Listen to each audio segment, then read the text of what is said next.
It's chaos. It's a different type of Sunday scary. It's your newest obsession. It's Dirty Driving, a Formula One podcast. We're the Hornsby sisters. I'm Katie. And I'm Megan. Okay, so I have the cutest thing to tell you. Before we sat down to record, I obviously ran downstairs and got some coffee, and I was wearing my sweatshirt, and the woman who took my order was like, "Is that your podcast?" And I was like, "Yeah." And she goes, "I love Formula One. Checo." She's like, "Checo is my favorite. I've been watching Drive to Survive. I've been trying to get the other girls in the shop into it." And they all kind of chime in, and they're like, "Yeah, we've been watching it." And I was like, "Oh my gosh, you guys, you just made my day. I'm literally about to go upstairs and record our first Welcome Back episode, our true first Welcome Back episode." And yeah, I wanted to share that with you because it made my day, and it's happening. Like, people are becoming fans and recognizing Formula One. Wow. Oh my gosh, that's the perfect kickstart to the season. So welcome back, everyone. Officially official, now that we're officially here to welcome you.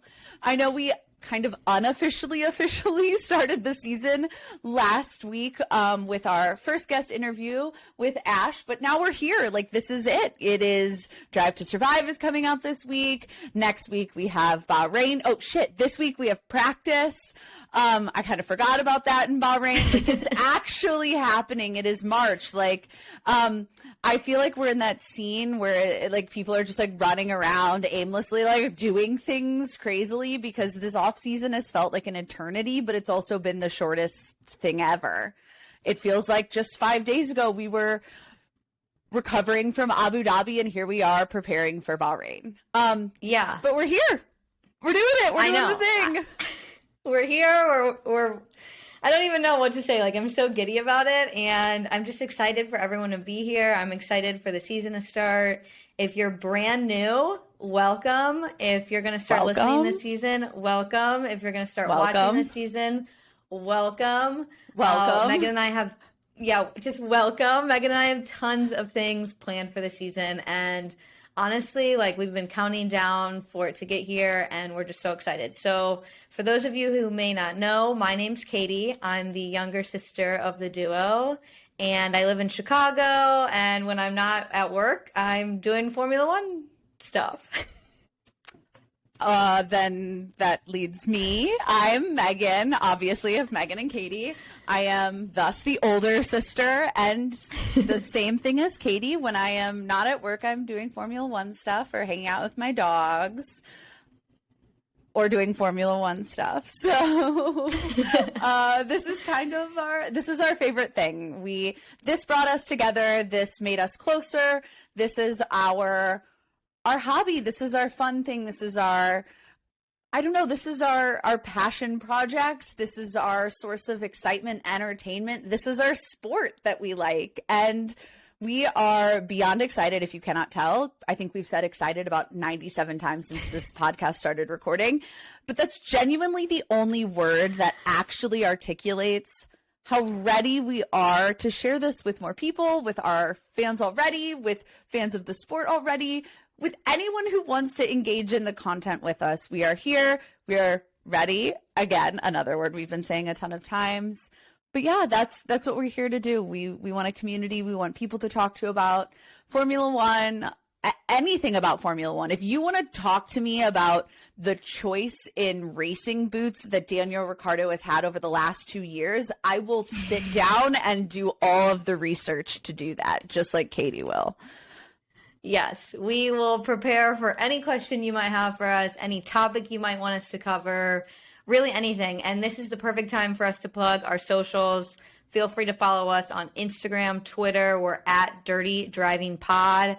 Join our Discord. We're having a fantasy league this year. There's so much happening, but mainly we just want to create, continue to grow, and engage with this community of Formula One fans and soon to be Formula One fans.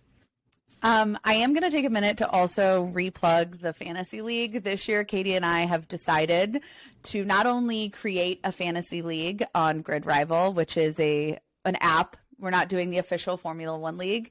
We found an app called Grid Rival. We've set up a league. It's called the League of Dirty Drivers. It's public. Anyone can join. Please join. Katie and I are, we are going to be battling with everybody who joins the league. Me and Katie are going head to head in the competition. We have not exactly decided what the loser is going to have to do, but there is going to be a wager. We do have approximately a week to figure that out, but don't worry. We will have that, and we will announce that in our first race recap for Bahrain. So get ready. Whoever loses the Katie Megan head-to-head fantasy rival competition will have to do something. Nothing extreme, nothing crazy. I don't know about that. I mean, I don't know about that. Nothing more insane than the Cyril tattoo situation. Like, we're not going wild. But yeah, no shaving of heads. We will not be doing that. Sorry, everybody. That is completely off the table. No, but we're excited to try something new this year and to battle it out and see of the two of us who can actually do fantasy Formula One, because neither of us were particularly wonderful at fantasy football when we did that. And one last thing I feel like we've got to say, if you're completely new to Formula One and by chance this is the first episode that you're tuning into, then we highly suggest taking a look at our Formation Lap series. We put out, I would say, maybe 12 episodes last year. It's a collection of short educational episodes that will give you all the details on how to be the very best fan of Formula One. So if you're new, again, welcome, and I think we're going to get into it. We're talking a little bit about some off-season drama that went down, and then we also wanted to cover the 2022 rules and regulations that have changed for this year, just to kind of get us prepped and ready going into, like Megan said, practice, Drive to Survive, and then the season. Yeah, I think it's officially time, Katie, that we dive into the off-season drama. So are you going to go ahead and kick it off for us? Yeah, I will. There has been clearly a lot of off-season drama following the Abu Dhabi events of last year and the great title fight that we saw. There are, the grid is going to look a little different this year. Lando Norris announced his girlfriend finally. Lewis Hamilton went silent for, I think it was 8 total weeks on social media. Literally. Literally, those 8 weeks, I did not actually know what social media was going to do.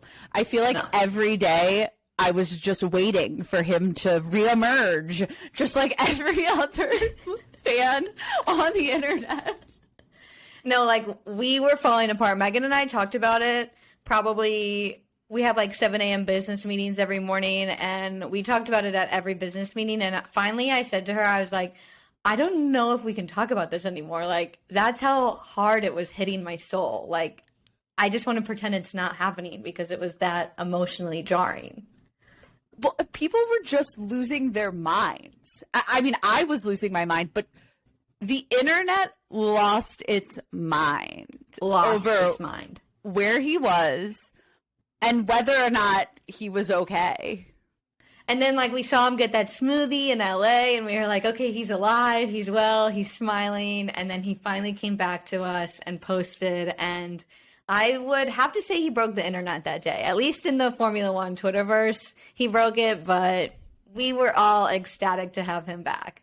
That might be the most analyzed Formula One driver photo posted on the internet. Like, I feel like people on Twitter went to a whole new level of detailed analysis. Like, what do his shoes mean? What do the colors in his pants mean? What does his shirt mean? Does the smile mean something? He's like kind of looking over that shoulder. What does that mean? People lost it. I mean, it was a wonderful welcoming back.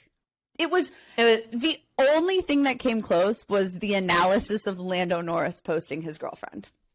Yeah, literally the only thing that came close, which was also incredible. And some more Lando Norris news that came out of the offseason was that he extended his contract with McLaren to race with them until the end of 2025. So I don't know. What are your thoughts on that, Megan? I think for me, it's crazy to see he started with that team and he's going to continue with that team. I'm not surprised. I think if you go back and look you go back and you read and look at a lot of the Zach Brown interviews, commentary, they do think that, they have found, their future title fighter in Lando Norris. I'm not saying that, Daniel Ricciardo doesn't have a chance, but I definitely think Zach Brown is committed to having Norris in the program. He was committed to having Norris come in as a young driver and sticking with it and to, seeing him develop throughout the years. I'm not surprised. I will say I was a little surprised at the timing of the announcements. I thought they just would have waited until silly season this year, honestly. Like, it seemed like an early announcement of it, but it also kind of was like a given, so maybe it didn't really matter. Yeah. Interesting that it was a preseason announcement, but I think that also I think half the grid's contracts are up at the end of the season, so maybe they are thinking that silly season is going to be crazy and they just want to go ahead and put that Lando Norris stamp of approval on it and call it a day. There has been another big announcement that we need to acknowledge that, again, was another internet breaking moment. Yes. Go ahead. You take it. So Max Verstappen has extended his Red Bull contract until the end of 2028, which will be 7 more years with Red Bull, which will be a total of 13 years. That will be a total of 13 years with Red Bull, minus the 4 races that he didn't race with them back in 2016 when that was Daniel Kvyat, whatever. But that will be a very long time. More importantly, we need to talk about how the internet chose, in response to this, to spend the entire time trying to figure out what age they will be in 2028. Yeah, and then I saw people saying oh, I'm going to be my age, and I was like, oh, I feel old, and I'm 23. I'm a baby in the world. So to hear that people who are fans of Formula One are going to be 23 in 2028 was a little rattling, to be completely honest. First off, it was very rattling to be oh, there are people signing contracts for 2028. Yeah, what happens if Max is not good anymore? I know there are ways to get out of contracts, or I don't know, what if he and Red Bull have a huge blow up? I just feel 7 years is together, an eternity. That's marriage. That is a fourth of my life. That is 25% of my life. It's too much. It's too much. Max and on top of it, he's making $55 million, which caused the internet to explode even more because that's the same as Lewis Hamilton. But more importantly, the internet broke up because everyone was comparing it to when it was released, it was uncovered, discovered, whatever the word is, that Lewis Hamilton was making that amount of money, and Red Bull, Helmut Marko, Senator Palpatine, lost his mind and was like, that's absurd. And then here we go having Max Verstappen signing the same contract. Yeah. Here's what I'm going to say. Red Bull likes to be ridiculous. So they love a show. They love a show. So it was the most unsurprising thing for me when they signed Max for the same amount of money that Lewis Hamilton is making. It was one of those moments where I was like, oh, shocking. Not. Yeah. To me, that was of course. Not super shocking, and honestly, deserved. I saw somewhere where it's he'll be making $1.9 million, maybe it's over 2 point something, again, math is hard, per race, and I was like, oh, cool, that's awesome, good for him. I don't even want to get into I feel the whether he deserves it or not conversation is just everyone can form their own opinion about that. I have my own opinion on it. I will, in this moment, keep that opinion to myself. But, are you surprised? Red Bull does shit like this all the time. All the time. Again, loves a show. Loves a show. That's love a Red show. Bull, though. Yeah. Their entire premise is on being like big and loud and showing up everything. They have a giant bull, a giant metal bull at their racetrack. And you're like, they're not a show off. Like, I'm sorry.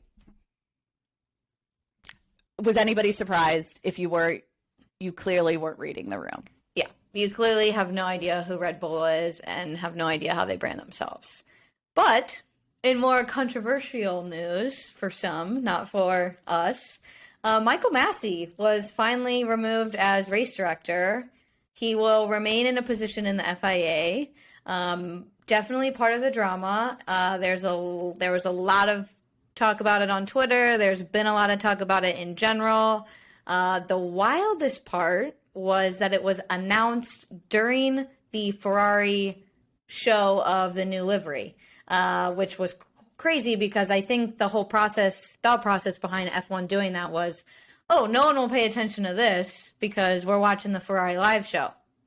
Are you kidding me? I think you completely stole the rug out from Ferrari, but I know we're going to get into Michael Massey a little bit more, but that was, to me, was like the precipice of drama was when and how they chose to announce it. So, two issues you've just brought up. First off, the timing of the announcement was, again, atrocious. But also, let's talk about how like, not a single livery was like actually announced and was a surprise. Like, they all were leaked. Yeah. Ferrari was leaked a day in advance. For a sport that spends a lot of money on keeping things a secret, they are really awful at keeping secrets. Things a secret. Yes. Yes. And I know we've kind of talked about it. It wasn't super impressive. Like, we didn't love what we saw by everyone. There were a couple of ones that, I enjoyed more than others. I'm excited again to see them out on track during testing. I think they look completely different out on the circuit versus most of the, graphically designed, photoshopped photos that we were seeing. But at least we've got a little bit more diversity in the liveries this year. I feel like last year it was kind of hard to tell the teams apart I felt like they all kind of looked similar. I feel like this year they all look very different. They all are very distinct. They all are very stylistically different. The cars are stylistically different, which I'm excited about. I'm interested to see how that plays a role into things. Honestly, I mean, yes, we have testing coming up this weekend, but we know that the actual cars that they're going to be running, we're not actually going to see till Bahrain. Like, Mercedes and Red Bull and Ferrari have all hinted that the car you're going to see in Bahrain, not this weekend, next weekend for the race is going to be a different car than you've seen before. So we really have no idea, which it kind of kills the hype that we've all had, the hype that I've had about, seeing practice. I mean, we didn't get to see Barcelona. I was really excited to see, the winter practice in Bahrain, being able to watch the coverage, being able to see the cars on the track in real time, blah, blah, blah. I feel like this kind of doesn't matter. I mean, I'm obviously still going to watch it. I'm going to consume the content. I'm going to get every little hint I possibly can, but we really won't know performance-wise big things until the first weekend. Until race day. Yeah. And we really won't see, how teams are being able to deal with some of the issues like the porpoising, which we'll talk about, how they're, assessing, the problems, the true ability of the cars to follow close until we see that actually happening in real time. So I really don't know if we'll have a great idea of how the cars are doing until a couple races in. And I think a lot of the drivers have actually hinted at that. It's going to take a while to get these cars under their belts. They are heavier, yeah. And that's been a point that a lot of them have pointed out. Yeah, and we've got to remember that this is the first year. It's a brand new Formula car. no one really knows what we're doing, and you're exactly right. It's going to take a couple races in before we really see what these cars can do, and once they've really worked out all the kinks, because no matter how much testing they go through, no matter what, things will always go wrong in Formula One. Always.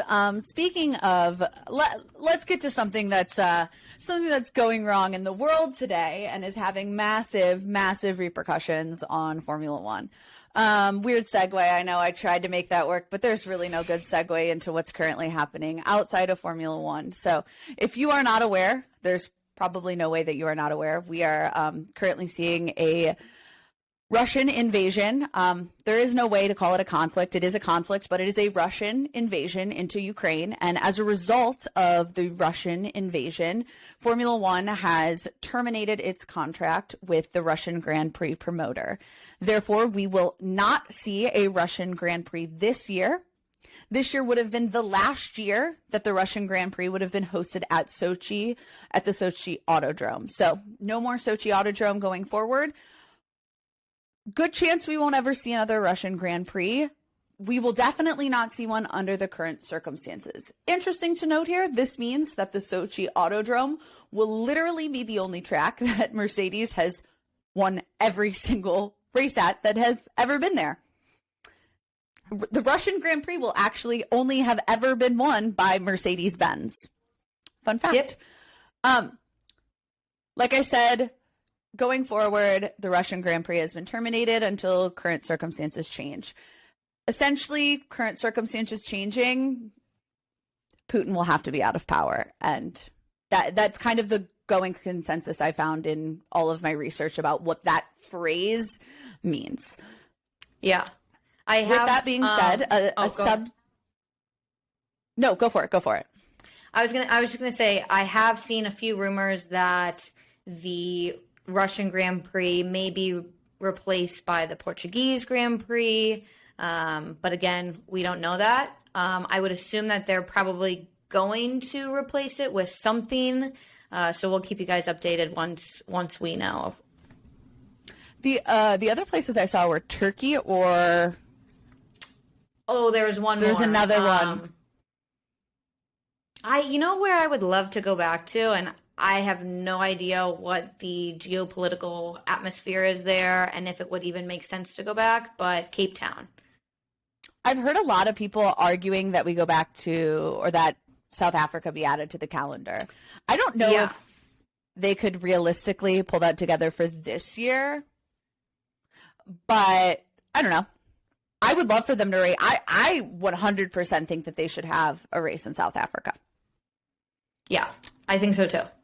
Maybe it's the only continent that we, other than obviously Antarctica, that we don't race on right now. Hey, ice race. I had a dream about that not too long ago. I was like, Megan and I could create the Antarctic GP location with the billions of dollars we have lying around, and then have Formula One race on on Antarctica. We'll put that. We'll table that. Okay, so let's get back to what else is going on as a result of the Russian invasion. Secondly, as a result of that, the FIA was asked. There was a lot of rumors. There was a lot of people calling on the FIA to actually ban all Russian and Belarusian licensed drivers from not being able to compete internationally. The FIA decided instead to allow the Russian and Belarusian licensed drivers to compete under a neutral flag following a meeting of the World Motorsports Council. That was for many a disappointment. I would say it was definitely a disappointment for me. I was hoping that the FIA was going to take a harder line, and I was also hoping that they would take a stance so that individual nations wouldn't make their own choices and cause teams to have to make really tough decisions. It would have been better for it to be a blanket decision by the entire automobile racing governing body. As a result of that, Motorsport UK then decided that they were not going to allow Russian or Belarusian drivers to drive in any British racing events. Therefore, even if Haas, that we now know has dropped Nikita, had chosen to keep Nikita, he would not have been allowed to compete at Silverstone. So it kind of like that's what I was trying to say there. Like, I wish the FIA had just made the blanket decision so that it hadn't have forced Motorsport UK to make the decision. Yeah, 100% agree with you. Would have just honestly made more sense for the sport. But now that, you know, we don't even have to worry about Nikita, I think now we're worried about who's going to take a seat, you know? Yes, which leads me to let's talk about Haas. So all of this is all going on while we are in Barcelona. So day 2 of Barcelona, the beginning of the Russian invasion, we see Haas make the decision on day 2 to remove the Uralkali logos from the car. Later that evening, we see them removing the logos from their, their vehicles, their like non-F1 car vehicles and their motorhomes. They decide on the 3rd day of testing to run an all-white livery without the logos, the sponsorship for Uralkali. And then we go a couple of days knowing and having rumors going around that, without the Uralkali sponsorship, I mean, essentially Nikita Mazepin doesn't really have a seat. And also, what is going to happen to Haas without the Uralkali money? We now know, as of like a couple of days ago, that Nikita Mazepin and Uralkali have been dropped from Haas immediately. It was effective immediately, which was, I think, the best plan for them to just say severed ties immediately. And then, of course, we have Nikita Mazepin posting on Instagram after he himself had some very questionable posts throughout the process. I was just like, dude, I don't really know if you can call on for a separation of a separation of sports and politics. Your dad literally met with Putin a couple days before. Thoughts. I'll stop there and let you have thoughts now. Yeah. Yeah, I mean, I think in the grand scheme of things, there are a lot of other reasons why I didn't want Nikita Mazepin in an F1 seat. And the fact that this is the reason why he's out of here has to deal with his father's company, the sponsorship money, his father's involvement with Putin, I think just makes sense. It would have been weird to have him race this year point blank. I don't know what else to say about it other than I would have been uncomfortable with Haas, an American team, continuing with both that sponsorship and that driver. Yeah.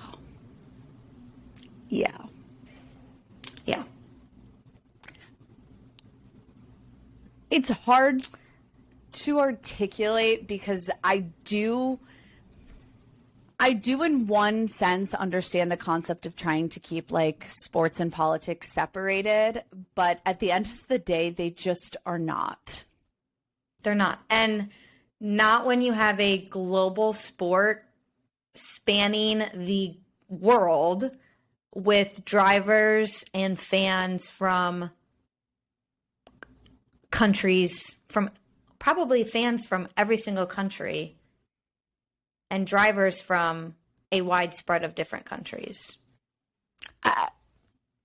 You just can't. You can't separate the two. I do personally wish that Nikita had been out as a result of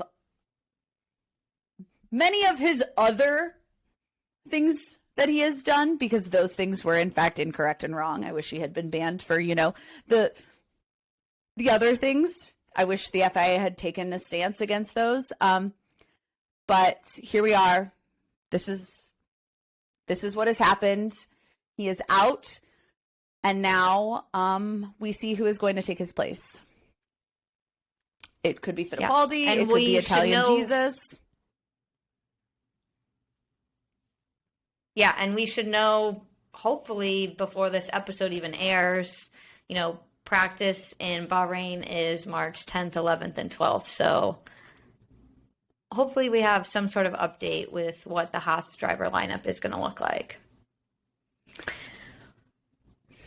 Yeah, this we definitely haven't seen the end of this conversation for this year. It will be brought up again, for sure, especially in the context of what we now know we will probably see on Friday with some Nikita Mazepin coverage. I would like to point out, for the sake of everybody, that Nikita Mazepin can now go on record in the F1 record books as being a rookie who raced in a 20 car year, and he ended as the 21st driver. Impressive. And more importantly, he raced 21 races and had 22 spins. So yeah, I did see that. It's the what Twitter account is that? Did Mazepin spin? And they were like, what do we do now? And I just was like, we don't worry about him. He's out. I mean, those are some pretty abysmal records to leave the rule book with. Hey, technically, he can claim a fastest lap in Belgium that he had revoked. And I think technically he finished a race like above Lewis Hamilton. Yeah, technically speaking. And speaking of technical things, I think it's time that we stop talking about Nikita Mazepin and start talking about what the 2022 rules and regulation changes look like. The biggest change this year is obviously the car. I've already mentioned it. It's a brand new Formula car. Who knows what it's going to look like by the end of the season? We know what it kind of looks like now. If you've not already listened to our 2022 for Dummies episode, we highly suggest going and taking a listen because we break down all of the changes that are coming with the car for this season. But another thing that I wanted to point out is that there is an engine freeze.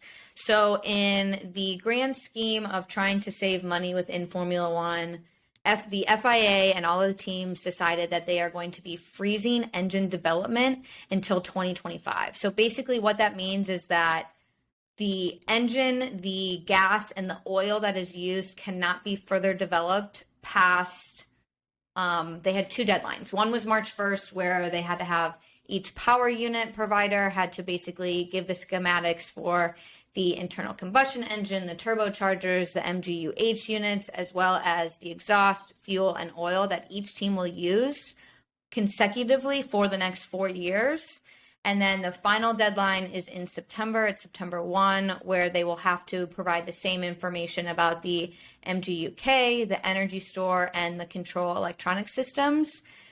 So whatever they decide to be using this year is set in stone until 2025, where in 2026 we will have a whole new, brand new engine makeup. And this is all in the idea of the budget cuts to save the teams money and not worry about developing the engine, but developing the car itself. I do have two other points that before we jump into talking about the engine changing, I thought would be interesting to mention here. Aston Martin is evaluating potentially developing a power unit for 2026. Interesting. I did see that. Because they are currently using the Mercedes power unit, gearbox, and rear suspension. So I was reading an article about their technical director, Andrew Green, who was saying that they are looking at potentially going it alone in 2026. And then we do know that Red Bull will have their own version of Honda powertrain engines for 2026. And Red Bull have taken Honda's boss on as a consultancy role in Red Bull. So I think there is a lot to come in terms of the engine or the power unit development over the next 3-4 years going into 2026. I'll be interested to see. Asterisk there to also mention, under this whole Andretti maybe coming, maybe this is real, maybe this is just in Michael Andretti's head or on a piece of paper or on his Twitter account. We don't know. He has somewhat said that they have a tentative agreement with Renault for 2026. So that's going to shake out interesting, the whole engine situation. Yeah, and I'm also intrigued. Obviously, there's been rumors about Porsche and Audi getting involved as well. So I don't know. We don't know what the next 5 years of F1 is going to look like, but I have to say that there are going to be some very interesting changes coming to the sport and to engines specifically. And the engine game I'm interested in. The engine game. The other thing that I'm going to be fascinated about this year, and I'm actually going to spend a lot of time digging into this. I have committed, this is my commitment to everybody, is to do with the FIA, specifically on race control. So, like Katie mentioned earlier, Michael Masi is out. He's gone, kind of, sort of. Maybe potentially. He's still working at the FIA, but he is no longer the race director. He's been replaced by two alternating people. So we have Niles Wittich, who is the current DTM race director, and we have Eduardos Freitas, who's the current race director of the World Endurance Championship. They are both going to be assisted by Herbie Bash, who worked in a similar role to the previous director, Charlie Whiting. So we'll have two race directors alternating with an assistant. I'm assuming, Katie, correct me if I'm wrong, I'm assuming Herbie Blash, who's like the assistant, is going to be the one who would be dealing with team principals, as the team principals are no longer going to have direct communication with the race director. Yes, I would assume that he will act as the in-betweener for the teams themselves and these two race directors. I'm very, very, very intrigued to see how this alternating race director is going to feel. Like, are we going to know who? Obviously, we're probably going to know who's going to be the standing race director for each race, but I would have to. You would have to. Yeah, we have to. But are we going to see differences in their style? I think that's the thing that I'm most intrigued by this dual race director partnership.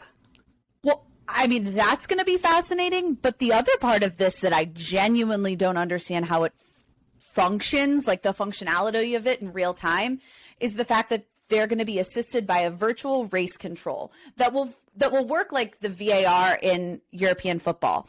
It will sit outside of the Formula One circuit. It'll have, like the most modern communication technology to, they're not going to be watching F1 TV is what I've basically told myself. They're going to have all the camera angles, all the sensors. They're going to have a much better connection than, us, F1 TV watchers.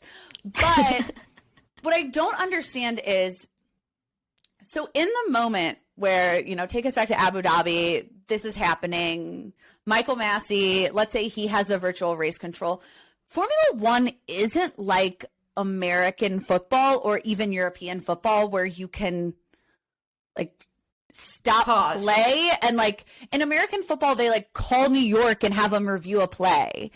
They contact the VAR. There is no okay, everyone break into turn 3. We're gonna call the virtual race control. We're gonna go to commercial while we figure this out. There are no commercials. So I just, how will it? The communication's gonna have to be on point. Is all I'm going to say. And this year their communication was not. So it's going to be a lot of cooks in the kitchen. I'll be intrigued to see if this will result in more post-race penalties or post-race investigations, or maybe if it's just going, these mid-race investigations will take, an extra lap or two for a decision to be made. I think it's how much communication is there going to be? How much power does the race director still have versus how much does the VAR have to come in and put their input in? Is it every decision, or is it just the ones that are a little bit more nitty gritty? Well, that's what I can't really figure out. And I agree the race director needs the help. I mean, It's becoming bigger. Yes. There's Clearly, 500 pages of rules and regulations. It's bigger. It's bigger. It's more significant. It's a lot. And I get that is their only responsibility, but I think everyone can agree that in that moment, he needed the help. Full stop, agree. Virtual race control, VRC, which is basically like VCR, but not. It's weird in my brain. It doesn't seem right. I just don't know how it functions in race. What? Like, you can't stop it. Like, how will it take longer? Will it be shorter? Are they going to have reviewal power, or can there be like a challenge? I don't know how any of that works. And I don't really think I've seen any of the actual functionality of it, but we just, might have to see how it goes. Yeah, it'll be interesting. Another interesting change, which I'm all for, is that the Q2 tire rule has been dropped. So originally the top 10 drivers in qualifying, whatever their fastest lap was on those tires, they had to start the race in. Now that's gone. So the drivers and teams will be able to choose what tires they want to start the race on, regardless of what they raced on in qualifying. I never really understood why that was a thing in the first place. I get trying to, get in there with strategy and mix it up. Megan, feel free to speak on that, because I don't know. To me, it seemed a little like whatever, but at the end of the day, it's not going to be the drivers and the teams deciding. It's going to be their computers deciding what tires they should start the race on.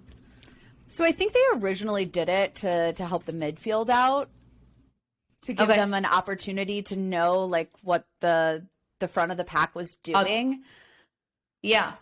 I think if anything, this is just going to lead to some interesting changes in strategy. Like, you won't know, like if you're lining up in third on the second row, there's a chance you won't know what the front row is doing until you are on the grid. So it will add that extra level of strategy. You will have to think about, what is Ferrari, who's starting P2, doing, and McLaren, who's starting in P4, compared to, I don't know, AlphaTauri starting in P1. I'm just throwing out names now. It will add, like, you won't know. Teams won't know the top 10 what they're starting on going into it. Yeah, I think we'll see. Go ahead. Sorry. I was just going to say, I think it'll change strategy. That's really all I can think about. And I think we're going to have a lot more variety in strategy team to team. I would hope so. I feel like a lot of the strategy has gotten to be very similar because everybody knew what everybody else, well, at least the top 10 we're starting with. We'll see. I'm intrigued. I'm thankful it's going away. I think it was stale. I think it's a good change. I think that one change that's not actually good, and I am actually kind of pissed about, is the sprints. So we have had full confirmation that we will only have 3 sprint races this year.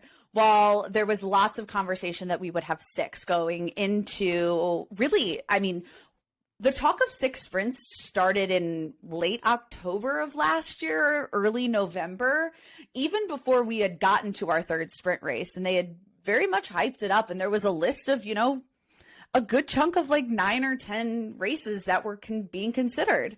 Well, all of that could have been rumors and speculation, probably was, rooted in a little bit of truth. I think the fact that we'll only get 3 is a bit disappointing. It will be Imola on April 23rd, Austria on July 9th, and Brazil on November 12th. I do think that having only 3 is annoying. Because, totally. And for all, like, I liked them. Bare minimum, if Formula One's intention is to keep people engaged in a season that is 23 races, then having 6 weekends that are slightly different and adding a little bit of spice throughout the season was a good thing. those were the weekends. I know Katie and I have talked about this so many times, so I don't want to hamper on it, but I've got to say it here. Those were the weekends that if someone was contemplating trying Formula One, I'd be like, hey, wait, give it 2 weeks and watch Monza. Give it a week and watch Brazil. Like, wait for that weekend because it was 2 races next to each other. And so it was more engagement. And the newer fans got a lot of F1 quickly and could see the sport. And I get that that's not the only reason to make a decision. I don't know. I would say my words surrounding hearing about the sprint races was disappointment as well, just because I feel like at one point there was even talk that we could have 8 of them. And that to me felt like maybe too many. So then when 6 was talked about, I was like, wow, that feels great. They can be evenly dispersed throughout the season. It doesn't feel awkward. And now we're kind of like in this, like if we're going to do it, like we should just send it. Like it clearly worked last year. People clearly enjoyed it. It clearly offered some variety. It changed the way the weekend looked. And now it's like, okay, so did it not really work as well as you wanted it to? Or are you just not ready to pull the trigger? Because to me, the trigger should have just been pulled and we should have had 6 this year. And if next year we only have 3 again, then why are we even doing them? It's all about the money, and we know it. I am happy that they've changed the point structure. So they are worth more points. So that means P1 is worth 8 points, and then P8 is worth 1 point. And then they have concluded for the record-keeping purposes that whoever goes fastest in qualifying on Friday will go down in the record books as the pole position or pole sitter, even though that person will not start on Sunday in first place. It will be the winner of the sprint race who starts P1. So that to me, again, seems kind of dumb. Like the whole point of pole position is it's the first person starting. That's literally why it's called pole position. Whatever, I'm just going to take an L on that one and move on and just say that some disappointment from sprints. I am hoping that in a year we will have figured out the money of it and can have a few more. Yeah, I would like to see more next year, and if there aren't more, then let's just get rid of them.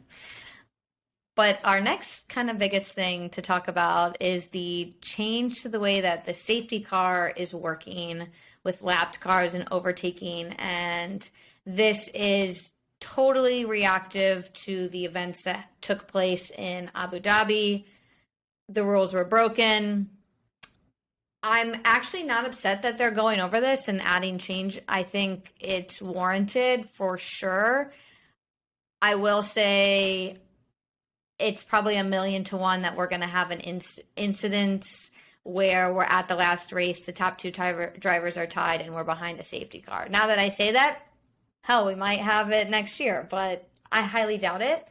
But regardless, the safety car now will return to the pits at the end of the following lap after the message that lapped cars may overtake has reached every single driver from the official race control messaging center. So similar to how it was, but just kind of clarification on that point. It doesn't really cover what Massey did, but it clarifies the use for the future. Honestly, I can 100% tell you that we will probably not hear the end to the changes to the safety car. I feel like there is definitely more to come, and there are probably going to be some more tweaking of it to make it clearer, more concise, and honestly make sense. Because there should probably be a different protocol for the safety car when it happens in the last 6 laps or 8, whatever, the last 10 laps, 5 laps, whatever it needs to be, as opposed to if it happens, lap 5. If right. The goal, if and only if the goal is to end the race under a green flag. But ultimately, and this is what pisses me off, I think this is what just like makes me mad. Like the whole fucking point of a safety car is fucking safety. So there should never be an intention to like hurry up the safety so that we can finish the race under a green flag. Like, that's probably one of the best things you've ever said. Like, exactly. To me, that makes no sense. In a world in which we have literally been moving towards making a very fucking dangerous sport more safe, we should probably prioritize safety over ending a race under a green flag, even if it is a championship winning race. And even if it turns the race into something that is not, quote unquote, a finishing spectacle. Like, I would have much rather the race finished fairly under a safety car than had it finished the way that it did. And that is exactly Correct. why Michael Massey deserves everything that was handed to him being removed from that position. And honestly, he deserves to maybe not even work in F1 anymore at all. I mean, was Abu Dhabi not enough of a spectacle for you? Was 2021 not enough of a spectacle for everyone? Because honestly, remember back to us recording at the end we were like, can this be over already? I'm so tired. Yeah. Like we were exhausted. I mean, was it not? Like, it was enough. It was not plenty. Supposed.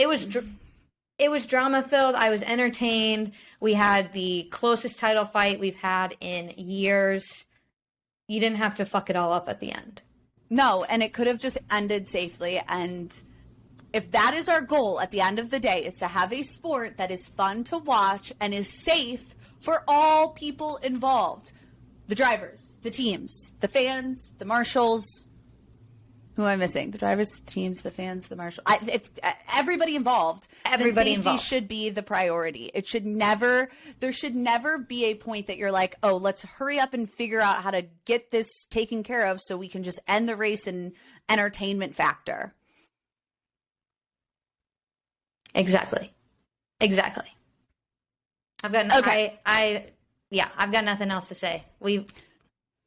I think I've beat that one. Well, okay, so the other interesting point to make here, another change as a reaction to the other dumpster, or one of the other dumpster fires of 2021, aka the spa, because spa happened at the spa, was the change in points. I mean, literally, Katie, everyone was underwater. The spa happened at spa. The spa happened at spa. I mean, the fans were essentially in a spa. It just wasn't a spa they wanted to be at. Hot take. You don't need your money back. I'm kidding. No, you all need your money back. I'm sorry. You all need your money back. I was about to do like a hot take, but then I was just like, you know what? No, you all deserve your money back. I was going to go for something. I chose not to. I walked it back. Yeah. Okay. No. Smart. As a result of Spa, we have changed. The FIA has changed their rules based on points allocation for races that are not fully completed. So if a race ends, first off, for points to be awarded, there has to be a minimum of 2 laps without a safety car or a virtual safety car. I like that because we did have 3 laps in Spa behind a safety car, but that really didn't feel like a race. It felt kind of like a little parade. It honestly felt really weird to watch them just all go in line. It was a formation lap. It was a parade lap. Multiple times. And what was so annoying is that it was at the longest circuit with the longest lap. Like, okay, I digress. Back to what I was saying. So for any points to be awarded, there has to be 2 laps without a safety car or a virtual safety car. If the race ends due to weather and under 25% of the distance has been completed, P1 can be awarded 6 points, P5 awarded 1 point, no other points are awarded. 25 to 50%, P1 13 points, P9 1 point, no other points. 50 to 75%, P1 19 points, P10 1 point, no other points, and then 75 to 100. I like this. I think this is smarter. And so warranted. And I can't believe in the whole history of F1, no one ever sat down and thought, what happens if it's raining too hard that we can't finish the race, and put in better regulations around that? Because that whole half point thing was a joke. They were annoying. Like, I swear. They were annoying. At the end of the day, they were just annoying for us content creators. I mean, 0.5, how dumb is that? Yeah. A waste. Really annoying. Yeah. All right. I think the last thing that we have to mention, or do you got another thing to throw in? No. Okay. I think the last thing that I really just wanted to quickly pop in there is that the FIA increased the number of events allowed during a season from 23 to 24. And so that's kind of just like that precursor that they might be making room for China, Qatar, or Vegas, Cape Town, any of the other tracks that are available. I'm kind of in this like overwhelming state of like, wow, there are so many tracks everywhere that I'm fearful for the engineers, the teams, the drivers, that they're just going to continue to increase that number year after year and make the season longer. Like, they do deserve a break at some point. So here's my thing. If you're going to continue to do this, could we freaking make it intelligent for travel? Like, there needs to be a Europe stint, a North America stint, a South America stint, hopefully a stop in South Africa, a Middle Eastern stint, and an Asia stint, and then back. Like, it should flow. It should move around the globe, and it should not be a zigzag across the globe. Yeah. They just need to think about that. At the end of the day, that's all I'm asking is, if you're so focused on sustainability and creating less work and just an all-over better sport, that's like the first thing that I can think about fixing and changing. Well, and I wonder if, I truthfully am curious to see what people, engineers like in the sport traveling, would think if, like, yes, they increased it or kept it at 23, 24, but they made it more intelligent in terms of travel, if that would reduce the struggle, the stress of it. Because I'm wondering if the stress of it is that you're literally hopping time zones every other week. And if, essentially moving through them, you're would be a better way of acclimating. It would put less pressure on the teams. There would still be those, like, yes, it's not a triple header in North America, so there would be a chance for people to fly home if they wanted to, but it would at least not make it so that you have to be like, I mean, I think this year's ridiculous. It's all over the map. Yeah. Well, we're like in Miami, and then we're there, and then we come back. Like, why are we in Miami at the beginning of May, and then Canada is at the end of June, to then come to Austin at the end of October, to then go to Mexico, to then go to Brazil? Like, all of that should have been one segue. And start wherever you want, but keep it all grouped together. Right? Yeah. If only we were in charge, Megan. I'll write another letter. All right. Well, I think that wraps up our welcome back episode. If we haven't said welcome and excited enough, we are so excited to be back and so excited to welcome everyone back to yet another season of Dirty Driving. Absolutely welcome. And honestly, if any of you have any season predictions, any thoughts, any things you're interested, any off-season drama that we missed, any off-season, predictions, things you are hoping to see this year, any nuggets of information we didn't miss going into the season to prep you, prep us, prep everybody, please just reach out, let us know, connect with us. We want to engage. We want to hear what your thoughts are. Send us a message. We're here for it. You know how to get a hold of us. We're on all the things. Thank you so much for listening to another episode. Don't forget to subscribe and follow us at Dirty Driving Pod on Twitter and Instagram. Until next time, stay dirty.